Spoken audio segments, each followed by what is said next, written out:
रेत नीचे गिर रहा है, ठीक है। तो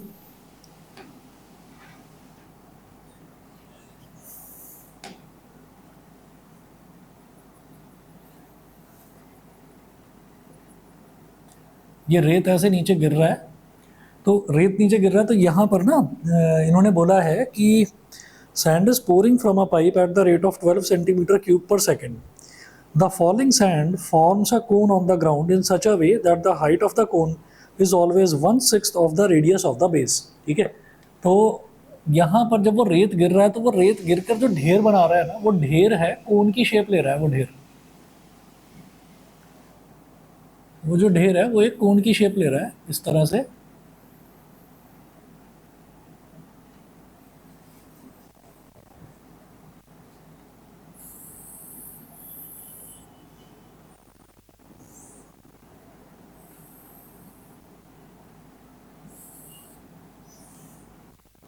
और एक कंडीशन और दे रखी है इन्होंने, तो ये वैसे भी आपने मतलब डे टू डे लाइफ में भी देखा होगा कि अगर कोई चीज़ ऊपर से नीचे गिर रही है, खासतौर पर रेत हुआ या मिट्टी हुआ, तो उसका ना ऐसे ना ढेर लग जाता है ऐसे ऊपर की तरफ। तो वो ढेर जो है वो उसने कोन की फॉर्म ले ली। तो अब जो ये कोन की शेप ले रहा है, इस कोन की भी एक कंडीशन दे रखी है इन्होंने। ये बोल रहे हैं in such a way that the height of the cone is always 1/6 of the radius of the base. Height है और ये रेडियस है, तो height of the cone is always 1/6 of the radius of the base. तो 6 इधर चला गया, तो r is equal to 6h हो गया। इसको बोल दीजिए equation number 1। r is equal to 6h, equation number 1 ये हो गया। अच्छा जी, अब जो रेत गिर रहा है वो किस उससे गिर रहा है, 12 सेंटीमीटर क्यूब पर सेकेंड। तो dv by dt is equal to 12 centimetre cube per second, ठीक है। तो हम ये कहेंगे, इसको बोल दीजिए इक्वेशन नंबर 2। अब ये कहेंगे वॉल्यूम ऑफ द कोन, कोन की वॉल्यूम बताइए क्या फॉर्मूला होता है।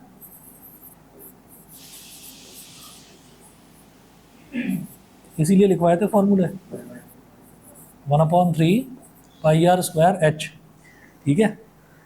1/3 पाई आर स्क्वायर एच, ये कोन का वॉल्यूम का फॉर्मूला होता है। अब हम क्या करेंगे, क्योंकि मेरे पास D V by D T है। अच्छा, वो पूछ क्या रहे हैं इस क्वेश्चन में, इन्होंने ये पूछा है how fast is the height of the sand cone increasing when the height is 4 centimetre.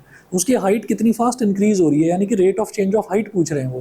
तो वो आपसे ये पूछ रहे हैं कि आप बताइए d H by D t when h is equal to 4 centimetre, question mark. वो ये पूछ रहे हैं कि आपको ये बताना है कि how fast is the height of the sand cone increasing when the height is 4 centimetre. तो ये बताना है d H by D t. अब v is equal to 1/3 pi r square h, यहाँ लिखेंगे differentiate with respect to t। इसको आप t के रिस्पेक्ट में डिफरेंशिएट कर दीजिए, ये हो जाएगा dv by D T is equal to 1/3 pi, या सुनिए अभी अभी डिफरेंशिएट मत करना, एक काम करना है इसमें। क्या है ना कि जब डिफरेंशिएट करेंगे तो हमारे पास वेरिएबल एक सिंगल होना चाहिए। यहाँ पर दो वेरिएबल आ रहे हैं r और h, तो इसको एक सिंगल वेरिएबल में कन्वर्ट करो। D H by D T है ना, तो r हटा दो, r को h के टर्म्स में ले लो आप। तो दे रखा है r is equal to 6h, तो v is equal to 1/3 into pi का मतलब तो हो गया पाई/3, ठीक है। और r कितना है 6h, तो 6h का स्क्वायर इंटू h, तो v इज इक्वल टू पाई/3 इंटू 6 का स्क्वायर क्या हो गया 36, और h square into H is h cube, तो 3 12 36। तो v क्या हो जाएगा 12 pi h cube.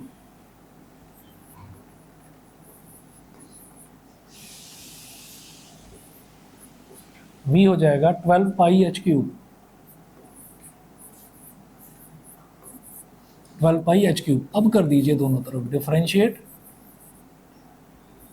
Both sides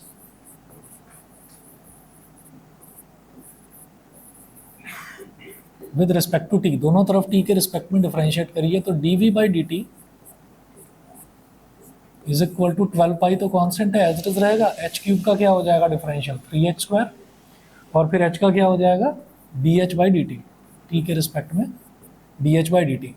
अब dv बाई डी टी कितना दे रखा है 12, ये हो गया 12 is equal to 12 pi into 3h square into d H by D t, 12 से कट गया 12, और d H by D t जब निकालना है तब हमें हाइट कितनी लेनी है, 4 सेंटीमीटर लेनी है, ठीक है।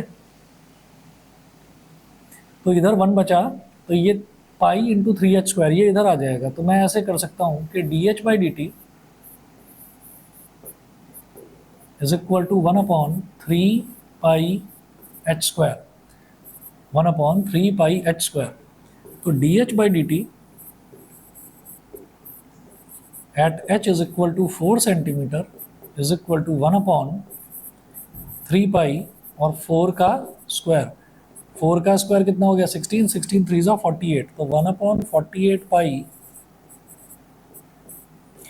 और हाइट क्या है, हाइट है सेंटीमीटर में, टाइम क्या है सेकंड में, तो सेंटीमीटर पर सेकंड।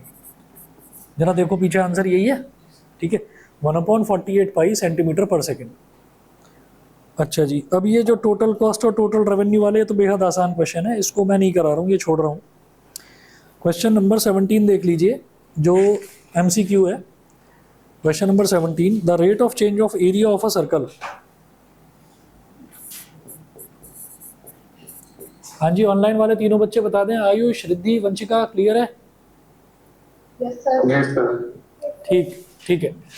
अब जरा देखिएगा क्वेश्चन नंबर 17 जो है, the rate of change of area of a circle with respect to its radius, ठीक है। तो एरिया का रेट ऑफ चेंज निकालना है, लेकिन बोला क्या है, विद रिस्पेक्ट टू रेडियस निकालना है। तो सर्कल का एरिया क्या होता है बताओ भाई, एरिया का फॉर्मूला πr², ठीक है।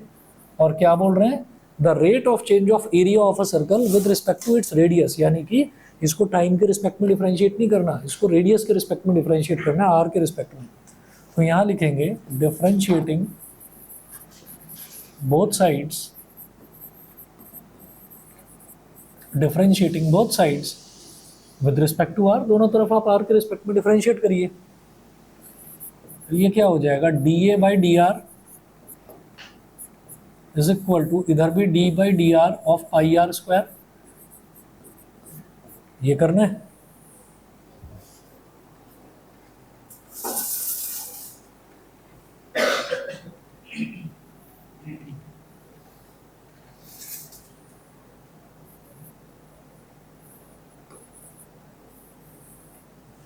तो d A by d r is equal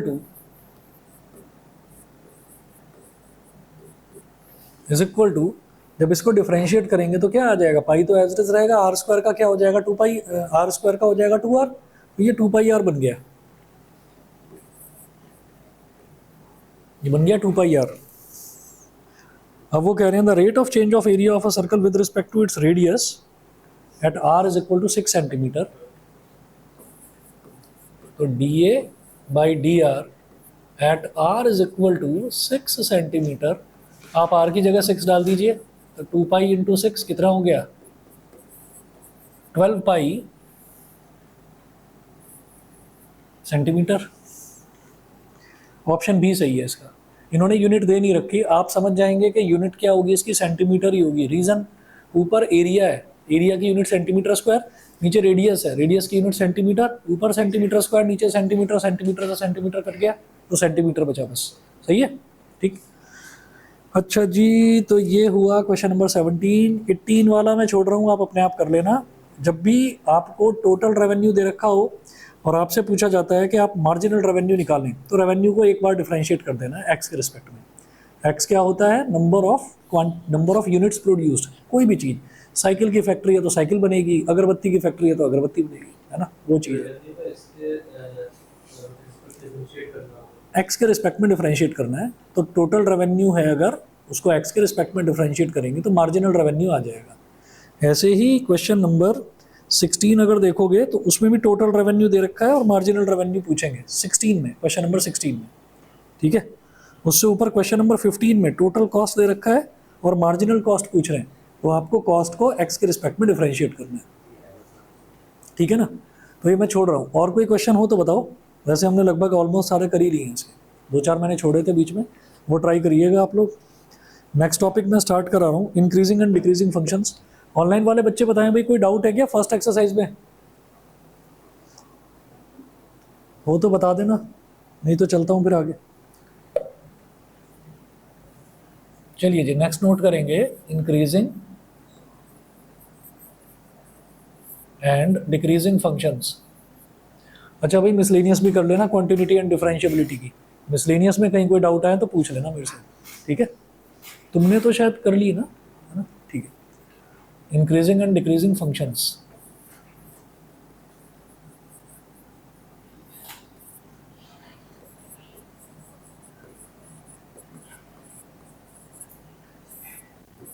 अब देखिए increasing and decreasing functions topic बड़ा आसान है। इसमें आप ये देखेंगे कि हमें ना पूरा जो फंक्शंस दे रखे होंगे वो फंक्शंस ना दो अलग अलग तरीके के फंक्शंस में डिवाइडेड होंगे, या तो एल्जेब्रिक फंक्शंस और या फिर ट्रिग्नोमेट्रिक फंक्शंस। एल्जेब्रिक वाला तो हम सब आराम से कर लेंगे, लेकिन ट्रिग्नोमेट्रिक फंक्शंस वाले में दिक्कत आएगी। रीज़न क्या है कि 11th क्लास में ट्रिग्नोमेट्री में एक टॉपिक हुआ करता था ट्रिग्नोमेट्रिक इक्वेशंस, वो छुड़वा दिया था, सिलेबस में ही नहीं था एक्चुअली, तो वो सिलेबस में नहीं था। अब वो टॉपिक आपको करना पड़ेगा, बिना उसके काम नहीं चलेगा। तो आज जो क्लास ले रहा हूँ इसमें तो मैं एल्जेब्रिक फंक्शन वाला करवा रहा हूँ, इंक्रीजिंग डिक्रीजिंग। लेकिन अगली जो क्लास है, अगली क्लास में मैं पहले ट्रिग्नोमेट्रिक इक्वेशन कराऊंगा, एक ही क्लास की जरूरत पड़ेगी या शायद आधी क्लास में ही हो जाएगा। पहले वो करेंगे, फिर आगे ट्रिग्नोमेट्री पर जंप करेंगे, ट्रिग्नोमेट्रिक फंक्शंस पर, ठीक है। तो जैसे क्वाड्रेटिक इक्वेशन होती है, तो quadratic equation, standard quadratic equation क्या होती है, a x square plus b x plus c is equal to 0। तो ऐसी ट्रिग्नोमेट्रिक इक्वेशन में आपको जो टर्म्स हैं वो sine theta, cos theta, tan theta, इसकी टर्म्स में मिलेंगे। वहाँ से आपको थीटा की वैल्यू निकालनी होती है। तो वो मैं पहले करवाऊंगा, तब आगे बढ़ पाएंगे, नहीं तो नहीं हो पाएगा वो। चलिए जी, तो इंक्रीजिंग एंड डिक्रीजिंग फंक्शंस में 2-3 लाइनें लिखिएगा। A function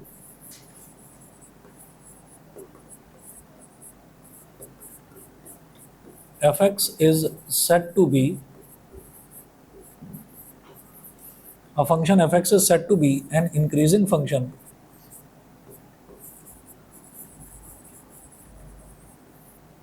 a function fx is said to be an increasing function if f dash x is greater than 0, ठीक है, and a decreasing function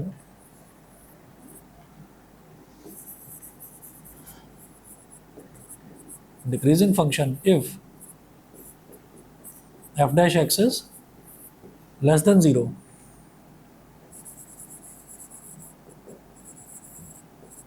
But if f dash x is equal to 0, then it is neither increasing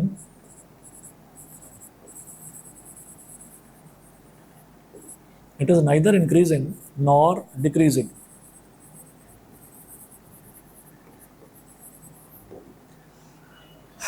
It is neither increasing nor decreasing.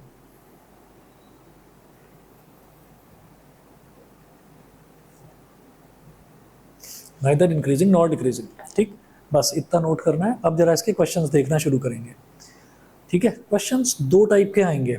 Increasing and decreasing function में दो type के questions आएंगे। एक question जो है वो ये आता है कि आपको ये प्रूव करना है कि ये फंक्शन जो है इंक्रीजिंग है या ये फंक्शन डिक्रीजिंग है, आपको ये प्रूव करना है। और एक क्वेश्चन इस टाइप का आएगा जब वो आपसे ये कहेंगे कि अगर इस फंक्शन को इंक्रीजिंग होना है तो ये किस किस इंटरवल में इंक्रीजिंग होगा और किस किस इंटरवल में डिक्रीजिंग होगा। दो टाइप के क्वेश्चंस आएंगे। एक टाइप क्या हो गई कि आपको प्रूव करना है कि क्वेश्चन को, मतलब फंक्शन को बताना है कि वो इंक्रीजिंग है या डिक्रीजिंग है। और दूसरी टाइप क्या है कि वो इंक्रीजिंग है तो कौन से इंटरवल्स में इंक्रीजिंग है, ठीक। तो शुरुआत करते हैं एग्जाम्पल नंबर 7 से। नोट कर लिया सभी ने, हो गया।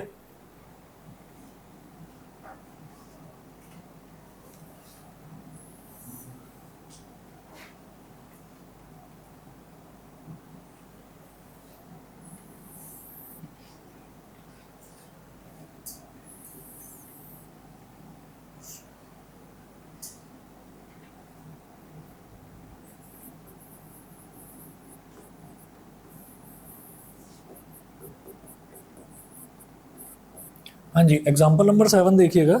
इसमें ये बोल रहे हैं show that the function given by f x is equal to 7x minus 3 is increasing on r. तो हमको एक फंक्शन दे रखा है f x is equal two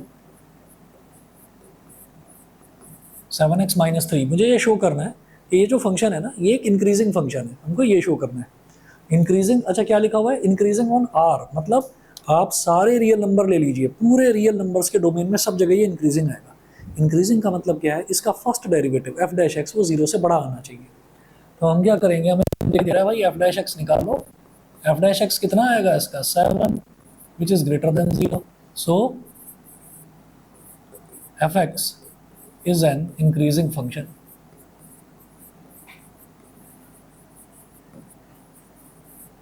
is an increasing function. बताइए जी, क्लियर है?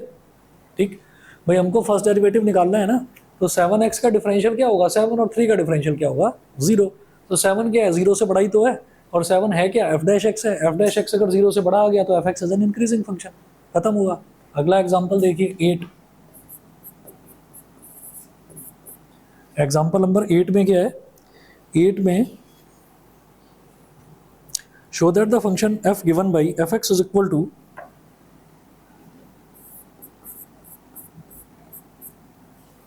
F x is equal to x cube minus 3x square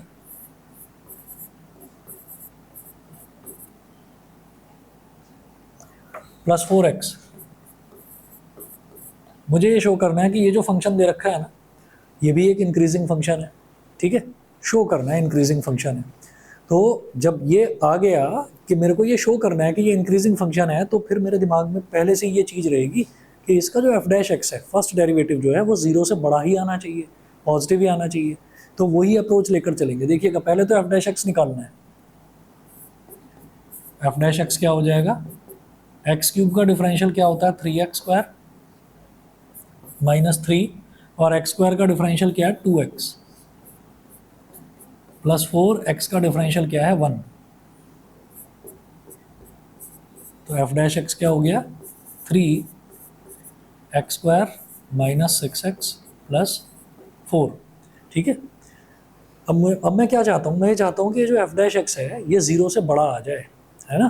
तो F dash x 0 से बड़ा आ जाएगा तो इंक्रीजिंग प्रूव हो जाएगा। तो जब भी कभी ऐसा क्वेश्चन आता है तो आपको क्या करना होता है, आपको ना परफेक्ट स्क्वायर बनाना होता है।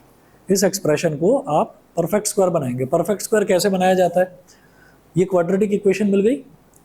एक चीज़ तो ये होती है भाई मिड टर्म स्प्लिटिंग करना, मिड टर्म स्प्लिटिंग नहीं करनी इसकी, मेरे को तो इसको परफेक्ट स्क्वायर बनाना है, क्योंकि मैं इसको 0 से बड़ा पॉजिटिव शो करना चाहता हूँ। परफेक्ट स्क्वायर बनाने के लिए सबसे पहले एक्स स्क्वायर के कोफिशिएंट को 1 बनाना ज़रूरी होता है। एक्स स्क्वायर के कोफिशिएंट को 1 बनाना ज़रूरी होता है। तो वो कैसे बनाएंगे, देखिएगा, आपने यहाँ से 3 ले लिया कॉमन, तो ये क्या बचेगा एक्स स्क्वायर, ये क्या बचेगा -2x, और ये क्या बचेगा प्लस का 4/3। 3 कॉमन लेने का मतलब क्या है कि आप सभी टर्म्स को 3 से डिवाइड कर रहे हैं। अब मैं कोई भी टर्म अगर कॉमन लेता हूँ तो इसका मतलब मैं हर टर्म को उस नंबर से डिवाइड कर रहा हूँ, ठीक है। X square -2x plus 4/3। अभी इस 4/3 को छोड़ो, इसको बाद में देखेंगे। आपको क्या करना है, यहाँ पर a प्लस बी का होल स्क्वायर या a माइनस बी का होल स्क्वायर वो आइडेंटिटी बनानी है कैसे भी करके। तो सबसे पहला काम क्या होता है, एक्स स्क्वायर के कोफिशिएंट को 1 बनाना। वो कैसे बनाते हैं, कॉमन लेकर, ठीक। यहाँ पर मान लीजिए 7 होता ना, तो 7 कॉमन ले लेता, तो ये -6/7, ये +4/7 हो जाता। अब क्या करेंगे, ये जो एक्स स्क्वायर है इसको ऐसे लिखेंगे, एक्स का होल स्क्वायर माइनस माइनस, फिर जो एक्स वाला टर्म है, एक्स वाला टर्म जो है, ये तो एक्स स्क्वायर वाला टर्म था, तो इसको तो एक्स का होल स्क्वायर लिख दिया। एक्स वाले टर्म में क्या करते हैं कि जो इसका कोफिशिएंट है, एक्स का जो कोफिशिएंट है उसमें हम क्या करते हैं कि उसको 2 से मल्टीप्लाई करेंगे और 2 से डिवाइड करेंगे। 2 से मल्टीप्लाई और 2 से डिवाइड, तो कोई फर्क तो नहीं पड़ेगा इस पर। जैसे ये 2x है, तो मैं इसको 2 से मल्टीप्लाई कर दूं और 2 से डिवाइड कर दूं, तो कोई फर्क तो नहीं पड़ेगा, ठीक है। तो हमने क्या करा, ये जो 2x है इसके कोफिशिएंट को 2 से मल्टीप्लाई कर दिया और 2 से डिवाइड कर दिया, ठीक है। इसका कोफिशिएंट क्या था, x का कोफिशिएंट क्या था 2 था, ऐसे लिखना है इसको।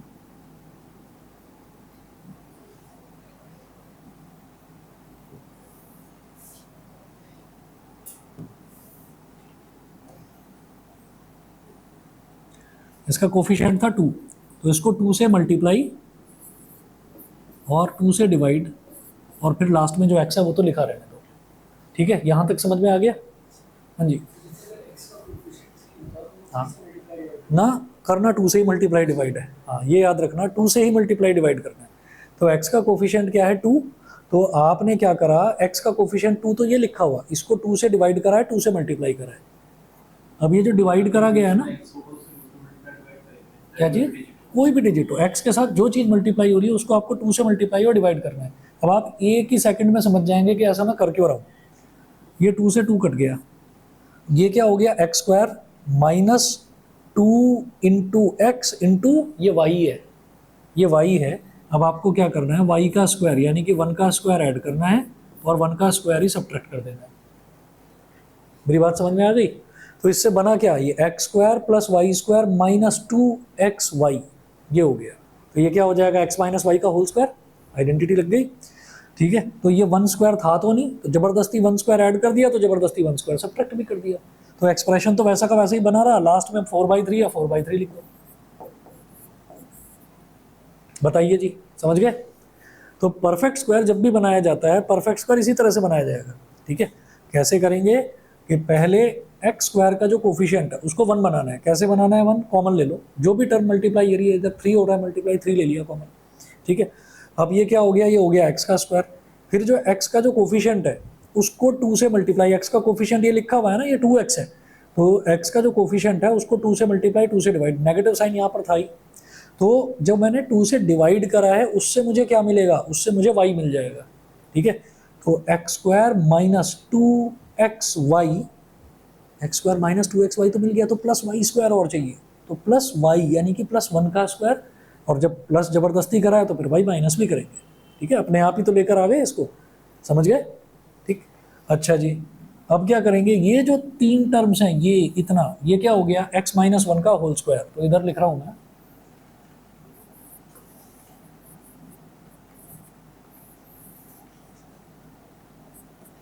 इज इक्वल टू 3 इंटू, ये बन गया x माइनस 1 का होल स्क्वायर। 1 का स्क्वायर इज 1, बाहर माइनस का साइन है तो -1 प्लस 4/3, तो एलसीएम लेंगे, ये हो गया 3 इंटू एक्स माइनस 1 का whole square. 3 into -1 is -3, 4 - 3 is plus 1/3। 3 को अंदर मल्टीप्लाई करो, 3 इंटू एक्स माइनस 1 का whole square plus 1 is greater than 0 because a perfect square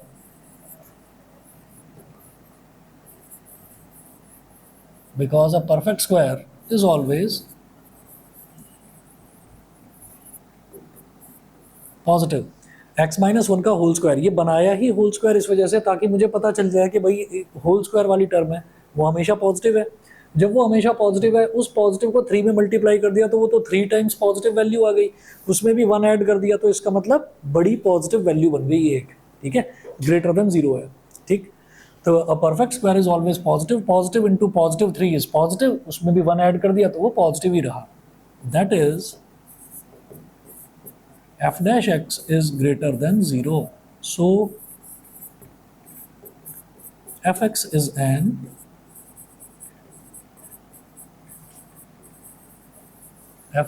an increasing function.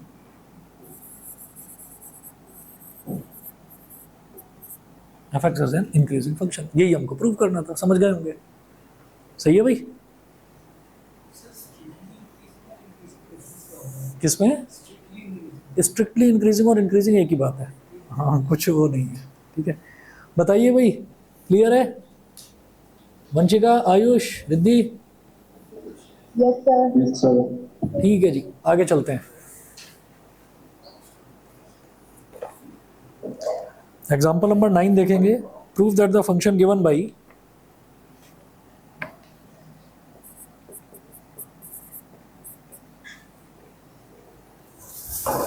Example number 9 में देखिएगा, फंक्शन क्या दे रखा है? f(x) is equal to cos x।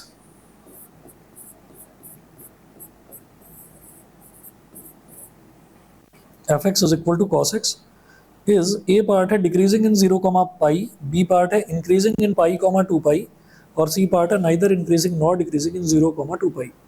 तो एफ एक्स दे रखा है, एफ डैश एक्स निकालने में तो कोई मेहनत नहीं है। एफ डैश एक्स क्या हो जाएगा, माइनस साइन एक्स,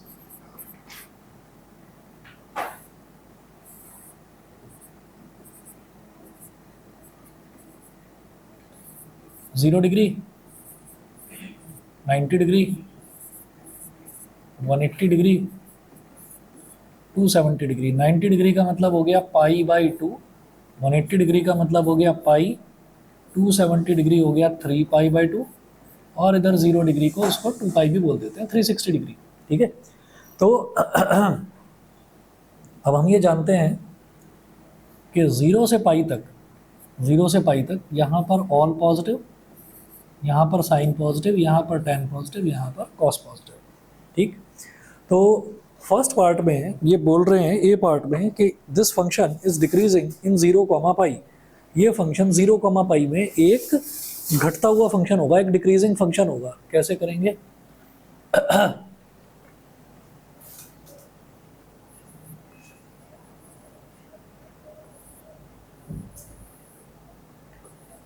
यहां पर लिखेंगे since sin x is greater than 0 in 0 comma pi, sin x is greater than 0 in 0 comma pi, it implies that minus sin x is less than 0 in 0 comma pi। मेरी बात समझ में आ गई भाई? Sine x positive रहेगा तो minus sine x तो negative ही रहेगा ना, फिर उसके आगे माइनस लगा दिया हमने। तो 0 से पाई के बीच में क्या है, 0 से pi by 2 all trigonometric ratios are positive, तो साइन भी पॉजिटिव है ना यहाँ। और पाई बाई 2 से पाई तक, पाई बाई 2 से पाई तक भी साइन पॉजिटिव है, तो 0 से लेकर पाई तक मेरा साइन एक्स तो पॉजिटिव ही है ना। और उसके आगे अगर माइनस लगा दूं तो भाई फिर वो नेगेटिव है, वो नेगेटिव है। तो minus sine x is less than 0। अच्छा, माइनस साइन एक्स क्या है, F dash x. It implies that f dash x is less than 0, therefore fx is decreasing in 0 comma पाई। तो fx जो है वो 0 कॉमा पाई में डिक्रीज हो रहा है। ठीक है, इसके बाद बी पार्ट देखिएगा। बी पार्ट में वो बोल रहे हैं कि increasing in pi comma 2 pi, increasing in pi comma 2 पाई। इसके लिए क्या करेंगे ये भी आप समझ गए होंगे कि since sine x is less than 0, पाई से 2 पाई तक साइन एक्स नेगेटिव है, इधर tan पॉजिटिव है, पाई से 3 पाई बाई 2 तक, 3 पाई बाई 2 से 2 पाई तक सिर्फ cos पॉजिटिव है, तो भाई साइन तो नेगेटिव ही है। थर्ड और फोर्थ क्वाड्रेंट में दोनों में साइन तो नेगेटिव ही है। तो sine x is less than 0, it implies that minus sine x क्या होगा, ये नेगेटिव है, नेगेटिव के आगे नेगेटिव लगाया तो पॉजिटिव हो गया, minus sine x is greater than 0। It implies that F dash x is greater than 0। यहां लिखेंगे sine x is less than 0 in pi comma 2 pi, F dash x is greater than 0, therefore fx is increasing in pi comma 2 pi. तो पाई से 2 पाई तक fx जो है वो increasing function है। C part में बोल रहे हैं कि neither increasing nor decreasing in 0 comma 2 pi. तो इन 0 comma 2 pi fx is decreasing in 0 comma pi and increasing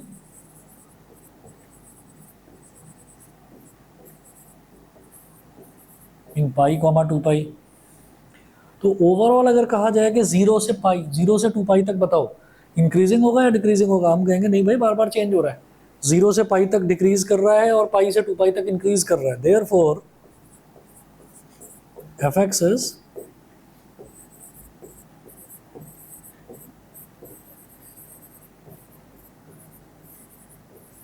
neither increasing nor decreasing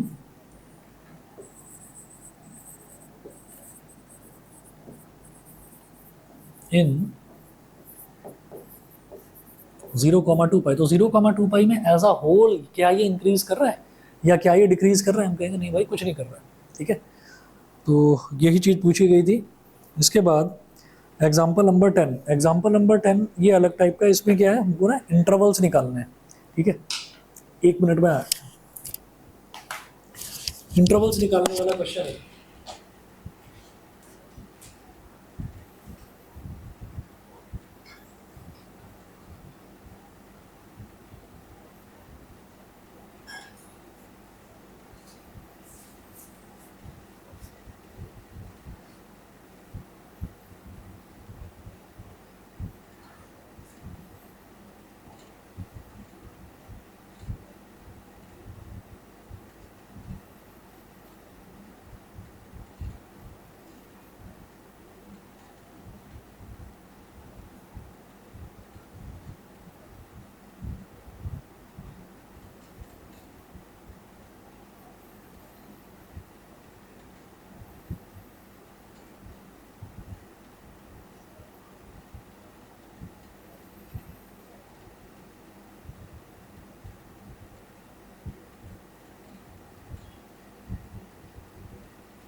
आज ही आए 5 दिन बाद।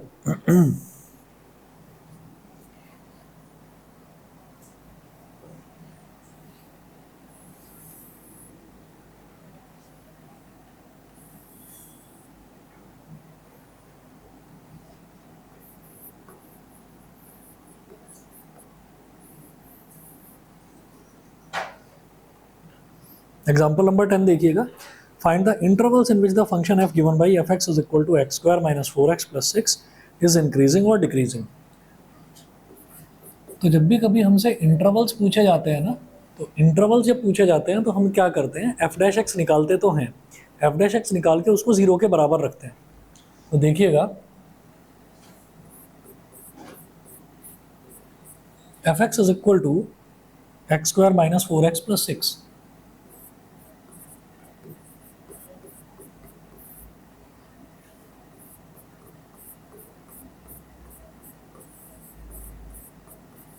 To x minus 4 to find out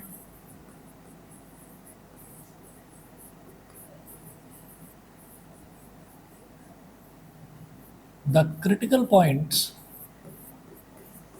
point लिखकर ब्रैकेट में लिख लेना एस। क्रिटिकल पॉइंट एक भी हो सकता है, बहुत सारे भी हो सकते हैं। तो क्रिटिकल पॉइंट और points put f dash x is equal to 0। F dash x को 0 के बराबर रख दो तो ये हो गया 2x minus 4 is equal to 0। Minus 4 को उधर ले गए, 2x इज इक्वल टू 4, तो 2 2 4, तो x की वैल्यू क्या हो गई, 2 हो गई। तो x is equal to 2 critical point है। क्रिटिकल पॉइंट का मतलब क्या है कि अगर मैं एफ डैश एक्स में x की वैल्यू 2 डाल दूँ तो ना तो वो जो एफ डैश एक्स है ना तो वो 0 से बड़ा आएगा, यानी कि ना तो पॉजिटिव आएगा और ना 0 से छोटा आएगा। मतलब मैं उसमें कह ही नहीं सकता कि वो इंक्रीजिंग है या डिक्रीजिंग है। इसको कहते हैं क्रिटिकल पॉइंट। अब जब क्रिटिकल पॉइंट आ गया x इज इक्वल टू 2,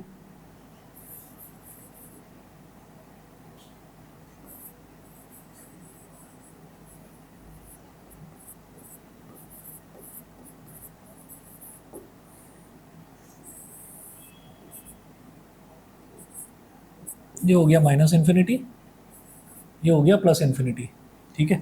यहाँ कहीं मेंशन कर दीजिए 2, ठीक है। तो अब हम ये कहेंगे कि इन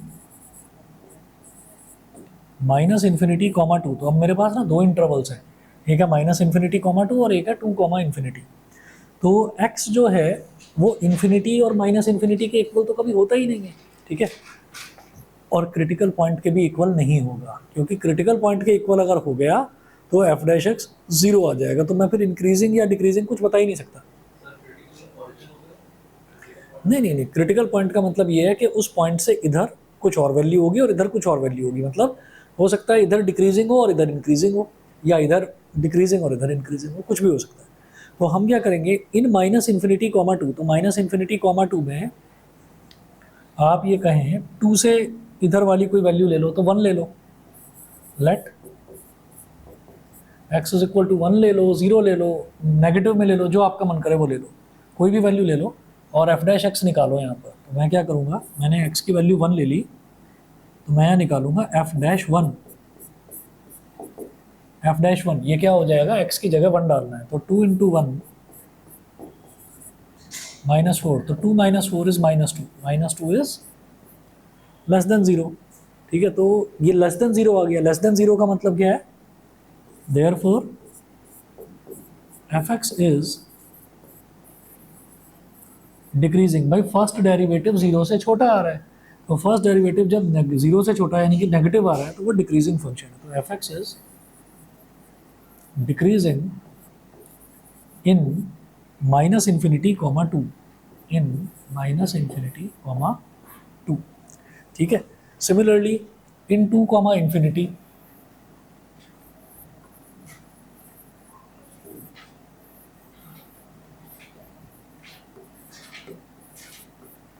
इन 2 कॉमा इन्फिनिटी। अब 2 से इन्फिनिटी के बीच की कोई वैल्यू ले लीजिए, मान लो 3 ले लिया हमने, let x is equal to 3, तो f dash 3 is equal to 2 into 3 -4, तो 2 3 is 6, 6 - 4 is 2, which is greater than 0. So fx is increasing in 2 comma infinity. तो 2 कॉमा इन्फिनिटी में हमारा जो fx है वो इंक्रीजिंग फंक्शन रहेगा, ठीक है। अच्छा जी, अब इसी तरीके से एग्जाम्पल नंबर 11 देखेंगे।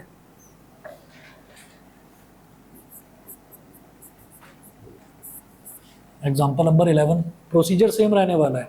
जहाँ पर भी कहीं इंटरवल पूछे जाते हैं प्रोसीजर सेम रहेगा।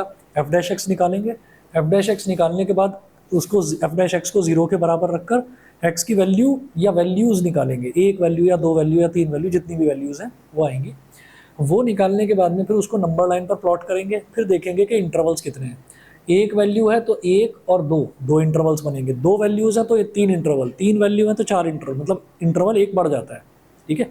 तो अब आप ये देखिएगा एग्जाम्पल 11 में क्या है, एफ एक्स दे रखा है 4x³ - 6x²,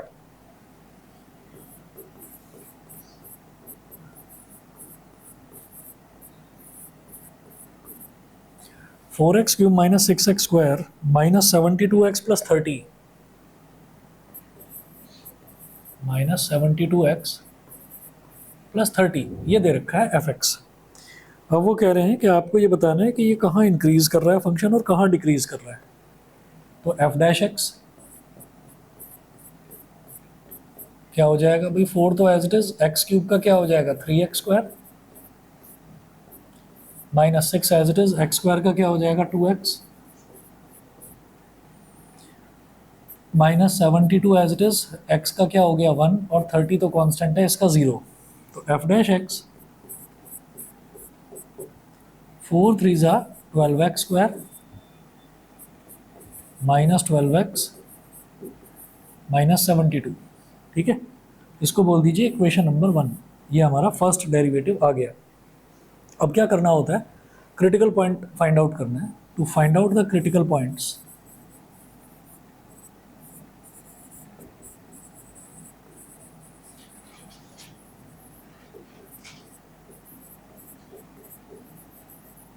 put f dash x is equal to 0,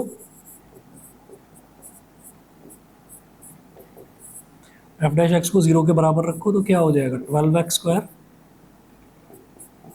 minus 12x minus 72 is equal to 0, is equal to 0। Left hand side में 12 है तो 12 को ले लिया कॉमन, तो क्या बचेगा, x square minus 1x minus 6 is equal to 0। सही है। अभी जो 12 है ये 0 के नीचे जाकर 0 बन जाएगा। अब 1 को माइनस 1 को ऐसे स्प्लिट करना है कि उसका एडिशन है सब्ट्रैक्शन -1 मल्टीप्लिकेशन -6 के बराबर आ जाए। क्या होगा, -3x + 2x -3x + 2x -1x और -3 × 2 इज माइनस का 6 इज इक्वल टू 0। पहला और दूसरा टर्म है, इसमें से क्या कॉमन आ रहा है, x।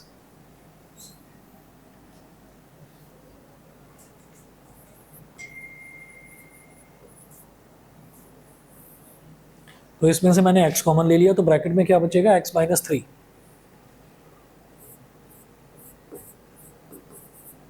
x × x - 3। तीसरे और चौथे में से 2 लेंगे कॉमन तो ब्रैकेट में बचेगा x - 3।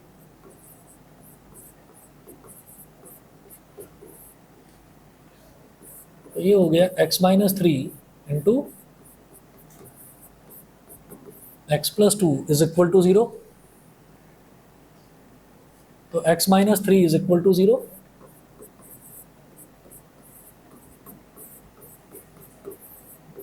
और x + 2 इज इक्वल टू 0। तो x - 3 0 के इक्वल है, मतलब x इज इक्वल टू 3 और यहाँ से x इज इक्वल टू -2। तो 2 क्रिटिकल पॉइंट्स आ गए। अब नंबर लाइन बनाइए, -∞ और +∞, -∞ और +∞। तो इधर ले लिया -2 और इधर ले लिया +3। तो जब 2 क्रिटिकल पॉइंट्स हैं तो 1 2 और 3 हमारे पास इंटरवल्स आ गए। तो क्या देखेंगे, in -∞, -2 let x is equal to -3। तो -2 से छोटी कोई वैल्यू लेनी है, -3 ले लिया। तो f डैश x क्या हो जाएगा, f डैश -3 क्या हो जाएगा, ये जो फंक्शन आया था, ठीक है। देखो ये मत कर देना कि ये कॉमन लिया हुआ है ये टर्म, मेरे पास ओरिजिनल f डैश x वो यही है, इक्वेशन नंबर 1। तो 12 × -3 का स्क्वायर -12 × -3 -72 -3 का स्क्वायर क्या हो गया, 9, 12 9 ज़ा 108 -12 × -3 इज 36 -72। तो ये कितना हो गया, 144 -72 is 72 which is greater than 0, greater than 0। अभी कुछ करना नहीं है, ग्रेटर देन 0 यानी कि -∞ से -2 में ग्रेटर देन 0 है तो यहाँ पर प्लस लिख देना, ब्रैकेट में प्लस लिख देना ऐसे, ठीक है।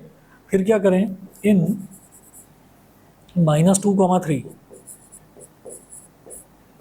ठीक है। तो हमेशा याद रहे कि यहाँ स्क्वायर ब्रैकेट कहीं आता ही नहीं है, यहाँ स्मॉल ब्रैकेट ही आएगा, क्योंकि x की वैल्यू -2 और 3 के इक्वल अगर हो गई तो यार f डैश x ही 0 हो जाएगा, है ना। वो तो मेरे को तो ग्रेटर देन 0 या लेस देन 0 देखना है। -2 और 3 के बीच में 0 लाई करता है, सबसे आसान वैल्यू वही है, 0 ले लो। Let x is equal to 0, इनके बीच की कोई भी वैल्यू ले सकते हैं, मैंने 0 ले ली। तो f डैश 0 क्या हो जाएगा, 12 × 0 का स्क्वायर -12 × 0 -72। तो ये ओवरऑल -72 आ गया which is less than 0। Less than 0 यानी कि नेगेटिव आया, तो यहाँ पर ब्रैकेट में ऐसे नेगेटिव साइन लगा दीजिए, ठीक।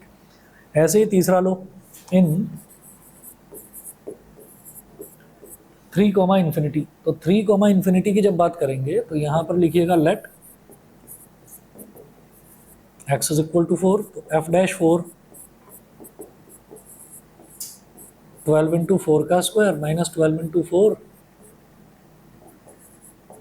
माइनस 72, तो 4 का स्क्वायर क्या हो गया 16, 16 12 ज़ा, तो 16 2 ज़ा 32, 16 1 ज़ा 16 और 3 192, माइनस 48 माइनस 72, तो माइनस 48 और माइनस 72, 48 और 2 50, 50 और 70 120, तो 72 विच इज़ ग्रेटर देन 0। तो भाई यहाँ पर भी प्लस का साइन लगाइएगा, समझ गए। अब क्या करेंगे, अब इन्होंने ए पार्ट में पूछा है कि फंक्शन इंक्रीजिंग कहाँ पर है, ठीक है। तो यहाँ तक नोट कर लिया सभी ने, हाँ।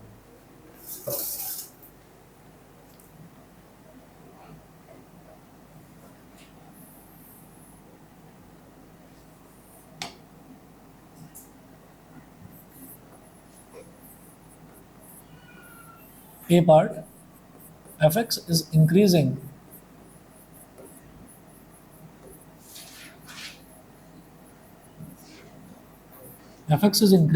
in कहाँ पर इंक्रीज कर रहा है, दो जगह, माइनस इन्फिनिटी से -2 और 3 से इन्फिनिटी। तो लिखेंगे माइनस इन्फिनिटी कॉमा -2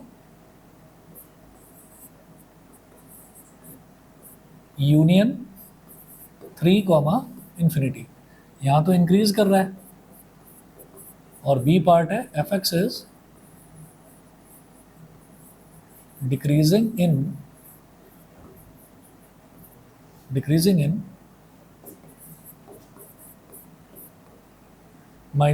3। बस ये है। इसके बाद जो आप क्वेश्चन देखेंगे ना, एग्जाम्पल नंबर 12, अब यहाँ से ना ट्रिग्नोमेट्री वाले क्वेश्चन शुरू हो जाते हैं। तो नेक्स्ट क्लास में पहले ट्रिग्नोमेट्रिक इक्वेशन करेंगे, लगभग मेरे को आधा टाइम उसमें लगेगा। वो करने के बाद में फिर ट्रिग्नोमेट्रिक जो ट्रिग्नोमेट्रिक फंक्शन वाले क्वेश्चन है फिर वो करूँगा, ठीक है। आज इतना ही कर लीजिए, बाकी नेक्स्ट क्लास में देखते हैं।